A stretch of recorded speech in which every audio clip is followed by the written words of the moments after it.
All right, fans, here we go. Finally, the day we've all been looking for, November 23rd, 2025. Two powerhouses going at it today. Arguably the top two teams in the division coming at each other like two rams on the top of a mountain, colliding. Which one has the bigger horns? Like Mike Tyson against Buster Douglas in the Tokyo Dome. Like Brock Lesnar against Roman Reigns at SummerSlam.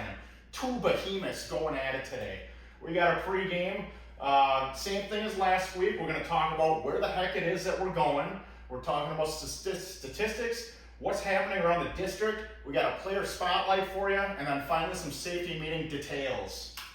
Jumping right into it, we are headed right down I-35, or you can take Highway 61 if you'd like the more scenic route. We're going to White Bear Sports Center. It's an 18-minute drive from Forest Lake. 3:30 arrival time for this 4:15 game. However, if you want to be involved in the safety briefing, please show up prior to that. I'll get into more details later.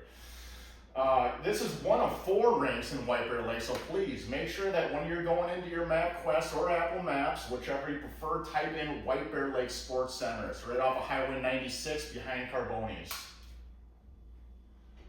Some fun facts about White Bear Lake. It was incorporated October 11th, 1921. They currently have 24,883 residents.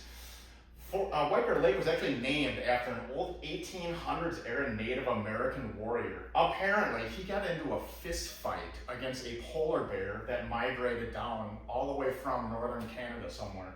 Several questions about this story. There was a lot of what seemed questionable information on the internet. Tiffany Roney and I are going to be digging further into this one during the live broadcast later today, so tune in on this one.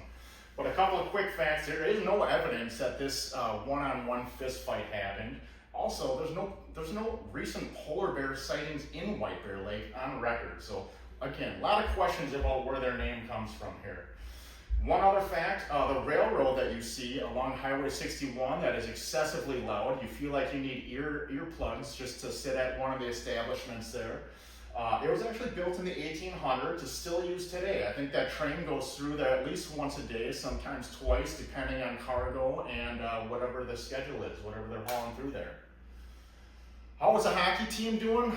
Pretty good, to be honest. They're 11-4-0 overall record when taking into account the scrimmages. However, they are on a 2 out of 3 game skid. They barely beat the Western Wisconsin Stars yesterday, 3-1. We pummeled that team 4-0. However, they do have a 2-0-0 division record. As you can see, Game 3 today is against our Forest Lake girls, and then they don't play again until Sunday, December 21. Around the district, right now, it does have Western Wisconsin Stars at the top. However, it's kind of skewed because they're the only team that's played 4 games in our division. It's followed by Stillwater at 3 games, White Bear, and Forest Lake, each playing 2 games. Roseville Matamidi playing 1 game, and Mounds View Ironview playing 2 games down at the bottom. Player spotlight, this time we got Edie Henze. She's a Columbus Elementary graduate. She's in the tan wing currently at the middle school. She has chickens, anywhere from 5 to 8 of them at any given time. She likes going to Rancho Loco, specifically during the summertime, although I think this winter she'll be taking her snowmobile over there as well. She's got an inner tube shaped like a sombrero. She likes Roblox on her phone. You'll have to ask her about this one, a very poor taste as far as what her favorite NFL team is. You'll have to ask her about it. And then finally, believe it or not, she's an avid Golden Tee player. They have one in their house, so you'll have to ask her about that as well. Whatever you do, don't gamble against her because she'll take your money. Safety meeting today, Carboni's Pizzeria and Pub. It's right next to the rink off of Highway 96 there in White Bear. Be there at 3:15 for very important safety discussion held by Jay Henze. You're going to want to be there. Don't miss this one. Let's go Rangers. Let's get a win today. Let's crush these White Bear Lake girls. Let's go.